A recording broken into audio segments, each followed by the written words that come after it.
Back to business, boot camp. Again, calling the audible on today's session. Order the freaking fries. I don't use the F-bomb as best I can as a parent. There are the odd times that it might slip out in frustration, but freaking works better. We want you to feel the opportunity to order the freaking fries and stop yo-yo dieting forever. Okay. So how do we do that? Okay. Please mute yourselves. For some reason, it's unmuting people. All right. The question to ask is, have you ever said, oh, I don't know why I can't lose weight and keep it off. I don't know why I can't suppress cravings and weekend eating or nighttime snacking. Often the answer boils down to what we're about to share today. Okay. Because, wow, I didn't know I added some delay to that text. If it's not sustainable forever, don't do it for a day. Now, I suppose there could be a caveat to this where you've got a wedding in 14 days and you want to fit that dress. So you're going to do super unsustainable stuff just to kind of have the best possible package on the wedding day. But that is not what we're about. We want to make sure we set you up with a plan that feels fairly flexible, that may work slower in the short term, better in the long term. Oh my gosh. Gotta suppress that bark. So this is me speaking. I've been at this a while and I've tried it all. Keto before it was cool, paleo, plant-based, even I ventured down that path for a bit. Many more with a name that's aren't even worth mentioning here. And none of them really worked for me beyond short-term results. And this is why people think a typical meal plan has to be this rigid bodybuilder approach, egg whites and oats. That's that staple. Certainly it works for some. Salad for lunch, chicken, brown rice, and then, for a treat, cucumbers sprinkled with their own tears for salty flavoring. Now, yes, that would work, but can you stick to that as long as it takes to lose actual 30, 40, 50 pounds of fat? Unless you're a cyborg, I doubt it, right? So what is the alternative? Well, often, oh, wait, just a second. Yeah, I wanted to clarify that. The problem with this is people can get good results, but they only do this for a few days, and then the exact opposite happens on the weekend, where they completely fall off and say, F it, I can't stick to this plan any longer. And all that little progress they made from those really rigid days is washed away. And then they end up in that cycle of yo-yo dieting, back and forth, start over on Monday, start next month, start on the 1st, start January. Restriction isn't reliable. So first off, we need to kind of loosen up our beliefs about good and bad foods. Oh, that's junk food. Oh, this is a clean food. This is healthy. This is unhealthy. I like to put food in 2 containers that allow for a bit of both. Nutritious foods that we know we feel good after eating. We know they support our goals. They suppress our appetite, meet our micronutrient needs, whatever else the case may be. And then there are fun foods. Now, we're not going to label as bad or junk or guilt, but things we enjoy that we can sprinkle in moderation to satisfy that itch without going off the deep end. So this is the alternative to that rigid approach, is to still have some structure, a veggie-packed omelet, side of berries, healthy, nutritious, but maybe you like to have coffee with some cream and sugar, and that's fine too. You're keeping that as a counter in your mind of how much calories, or you're using an app, right? Even better. Then again, maybe it's a sandwich. Nothing wrong with some bread. Maybe you don't go too heavy on the full fat mayo, but you can have the small side of fries with that, and you're still within maybe 400 or 500 calories, which, breaking down for most, is going to fit your numbers. Sorry, I'm losing sight of the track. Yeah, Jackie, nutritious and fun. 2 positive sounding words. We don't want negative connotations here. Then the snack might be your go-to Greek yogurt. I call it Froyo with protein powder mixed in, gives it some sweetness, some additional berries. Fruit is good for you. Maybe a small piece of dark chocolate or something as a treat. And then lastly, dinner. Again, meat and potatoes, fish and quinoa, whatever the case may be. That's your conventional clean meal. I don't like using the word clean, but that's what's going to resonate with people. And then you might have a dessert afterwards. Depends on what kind of dessert, how big a quantity that could be.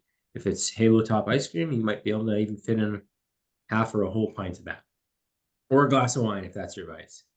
And seemingly, as long as your numbers check out at the end of the day, you will lose fat just as effectively as you would on a really extreme approach. Makes sense? For just drop a 1 in the chat if this is hitting home. All right, Tia, good stuff. So NFFF, that's just nutritious food, fun food. Again, the two categories. So apples to apples comparison. On paper, yes, an apple and a fudge bar is the same amount of calories. As we said before, there's probably more of a benefit to be choosing the apple more often because whole foods digest differently.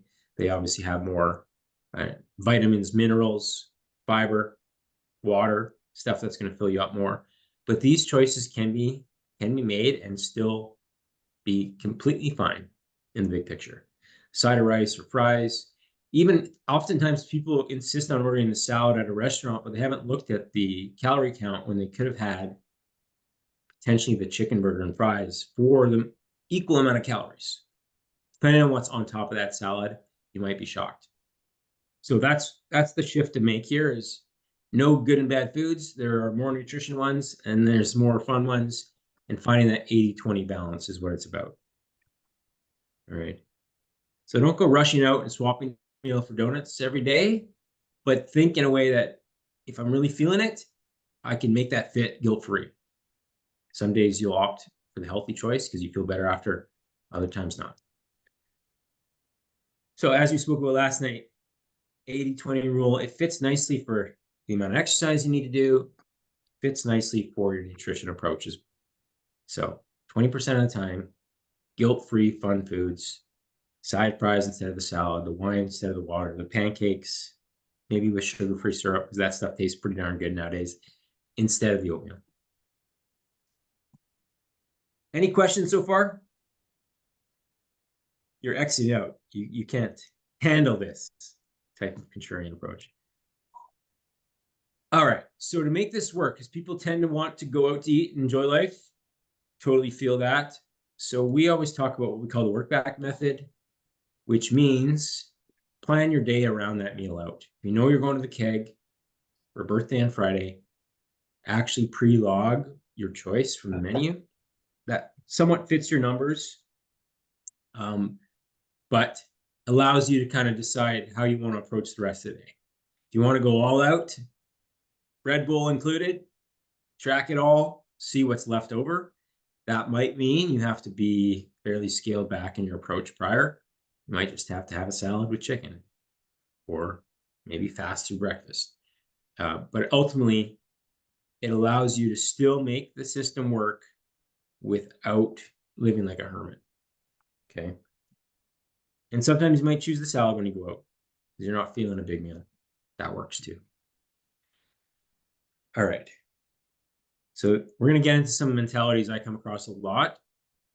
When someone is considering signing up, they'll ghost me for a few days and go on a weekend bender because they have this Last Supper mindset that as soon as they go on a plan, they're going to have to abandon all their favorite foods.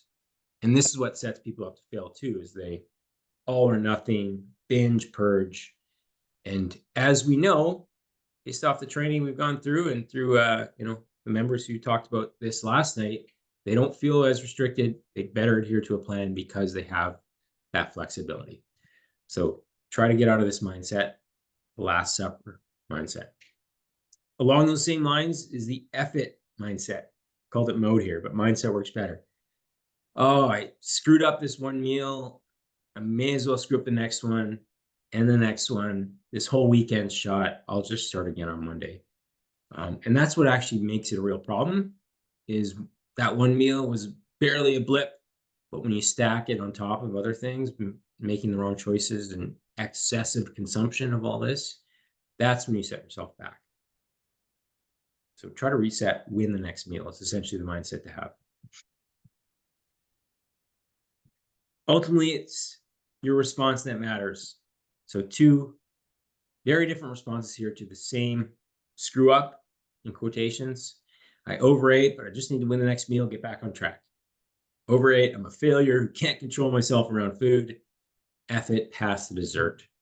Believe me, I've fallen into that latter category plenty of times. But now I know better. Hopefully, you're starting to understand that it's not as simple. One salad won't really move the needle, just like one bad meal doesn't necessarily move the needle. It's continuous bad meals over and over and over again that lead to the weight gain. All right. So this is, everyone has different biological hunger. I feel like this is one of those big difference makers I talked about earlier, genetic variations. Some can reduce their calories, not really see a response in hunger that justifies, while others really battle those cravings and hunger. But first off, we want to wipe this slate clean. That those negative beliefs and self-talk, that's what's really leading you into the pantry, because you're getting down on yourself and, oh, I can't control myself. I must have an addiction to sugar, which there isn't a lot of merit to that. Our brains get a dopamine response from a lot of things. The addiction to sugar, the dopamine center, not like crack cocaine. Don't worry about that. We crave these things because food scientists are very smart and they pack them full of the stuff that makes us want more and more without really filling us up. But the noise itself and the cravings can be controlled with a shift in mindset to some degree. Yeah, and that's going to take a rewiring of your belief system. What it comes down to is the more you restrict, the more you crave. You may have seen this recent research paper that compared dieters who had, I think it was like a pastry or a donut with breakfast, and they ended up losing 35 more pounds than a group who was on a strict low carb diet. Okay, so this, a lot of text here, but essentially they both dieted really well for 16 weeks. The low carb group lost 33 pounds, did a little better than the group that had the dessert. So again, in the short term, you might get better results with a rigid approach. It was 3 pound difference, but it was during the second 16-week period where the low carb group gained back 25 of those 33 pounds, and the dessert group continued to see progress. It's the tortoise versus the hare, right? The group that had some flexibility in their diet, better able to sustain, gets better results in the end. So that's the takeaway message. Fun foods in moderation. So how to do this, because it's very easy to overeat fun foods, and that's part of the problem, is once you start, you can't stop, and we'll get into maybe some strategies for that, but try to have the mindset that there's no off-limit foods on a diet. You can have a donut and make just as much progress as the person that's, diligently eating nothing but nutritious foods. So track calories, I feel, because that kind of gives you a sense of, okay, the numbers are this, I can fit this in, still make it work. Then eat slowly and mindfully. That's a real hack. Don't go into every meal with bad food as like the Last Supper mindset. You're going to devour it because you're not going to get it again. Because then your hunger cues should kick in at that 80% threshold versus going way over. And yeah, you're definitely not a bad person for, especially in our society today, the workplace, someone brings in donuts, they're right there in front of you. It's hard to resist. Some days willpower will win that war, and you'll have some rules around, I don't indulge at work or whatever the case may be, but sometimes you can and will, and that's okay. All right, some caveats to watch for. Don't text your ex. So if you're prone to overeat certain foods, i.e. a family-sized bag of chips, best not to bring those into the house in the first place. I like to think of treats as like single serving options. The Halo Top ice cream is only 300 calories for a whole pint. The fudge bars, like I mentioned, I think they're maybe 120 calories. And you can have one, you feel satisfied, but you don't have that temptation to just keep going back. Now, if you know yourself and you can have a controlled amount of chips, then great. But I'm just speaking to myself here and to many. Certain things are just too hard to moderate, so don't rely on willpower. Same concept for drinking, more or less, right?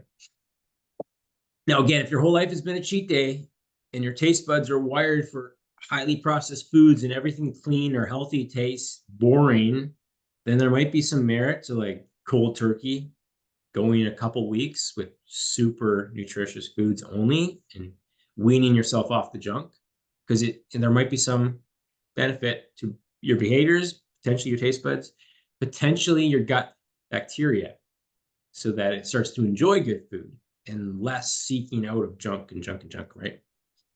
But I'd only suggest this if you've really struggled and every little taste of junk makes you want more and more and more. There might be some merit to going 100% nutritious for a little while at least. Goes without saying, pre-diabetic or diabetic, you need to kind of watch your carbs.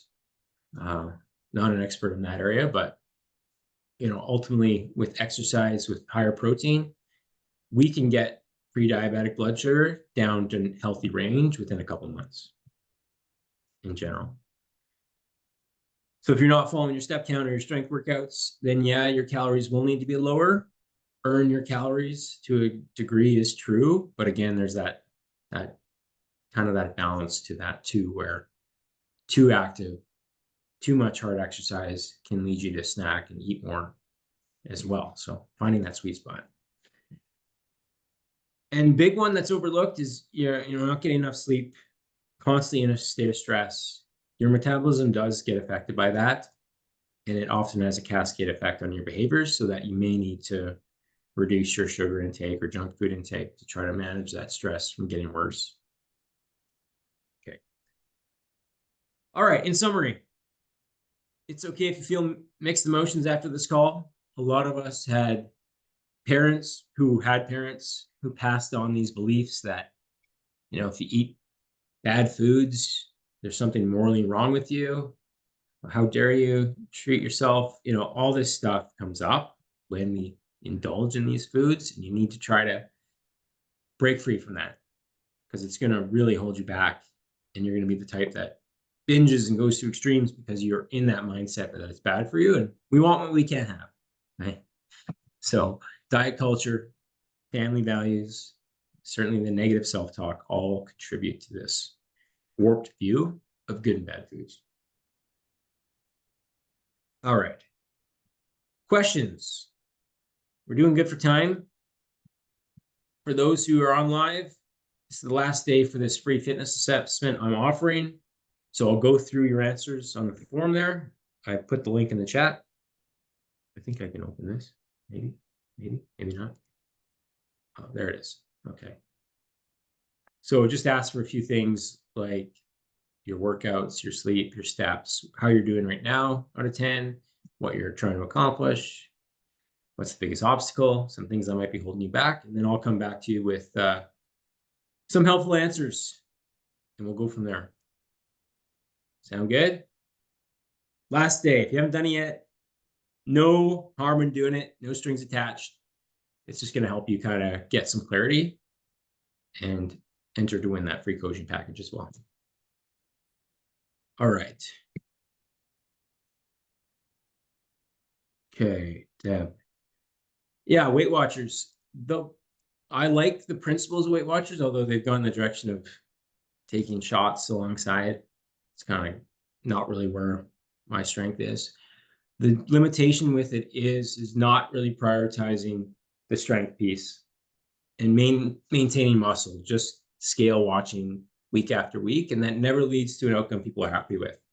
You don't want to look like a melted candle at the end. You want some tone and strength, and your metabolism is going to be primed for avoiding that rebound. It's as big a game of muscle retention as it is losing fat. Make sense? Yeah. All right. What else do we got here? Oh, yes. If you fill out that assessment, we're doing a workshop next week, Wednesday. It's actually going to build out your meal plan in real time. So all the members on here, I hope you guys can carve out some time for that, because it should be a helpful exercise to kind of piggyback off of this and build out your flexible meal plans. Because I know a lot of people come into the program, we try to set them up in that headspace of fitting in fun foods, but they really struggle with it still. They still try to be too rigid. So this will be super helpful, I think, to help you guys map that out. All right. Good. Any questions? Feel free to unmute yourself at this point. The floor is yours. Got a couple minutes before we send you on your way. Lots of helpful info. Okay, awesome. Thanks, Kirsten.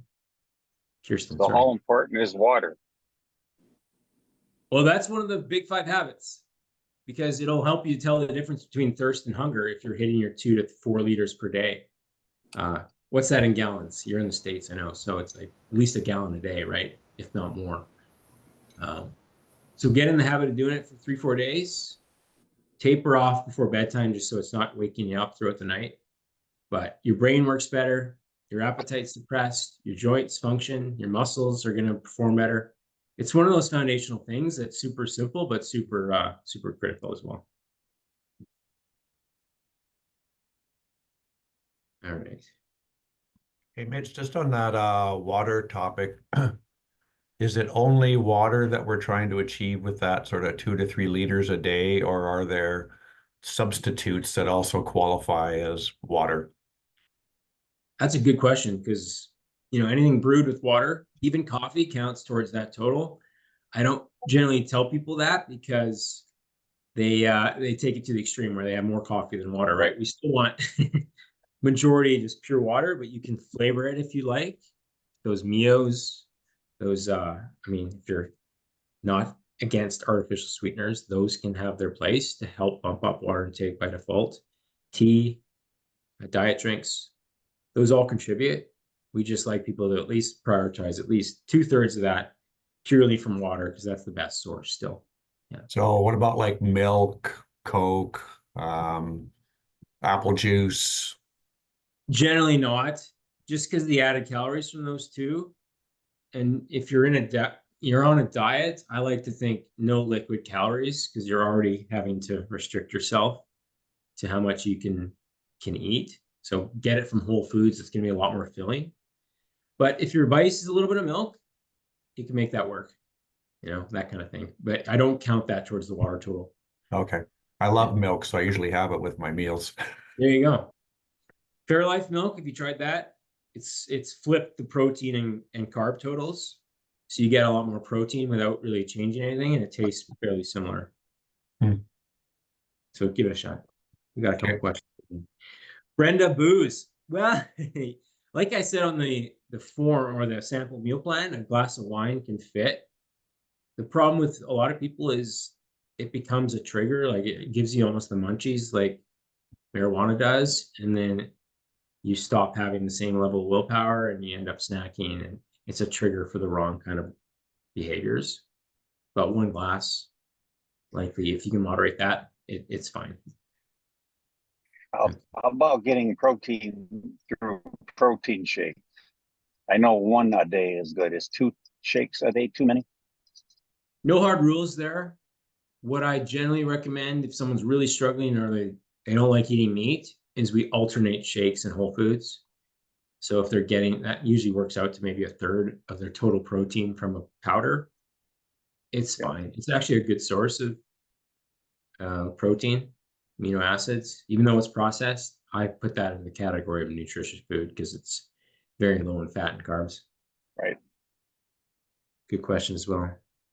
So we've got, the small squirt of Mio, those flavoring, that can help if you're not a water drinker.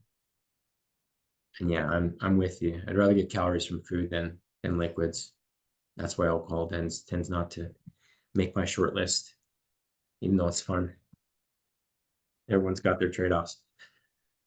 All right, any last comments? Right on a half hour, as promised. Okay, hopefully I'll be seeing some of you guys on the fitness assessment so that you're in for next week's actual workshop. Build out meal plans in real time should be valuable. Otherwise, have a good rest of your Wednesday. Talk soon. Thank you, Mitch. Thanks, Mitch.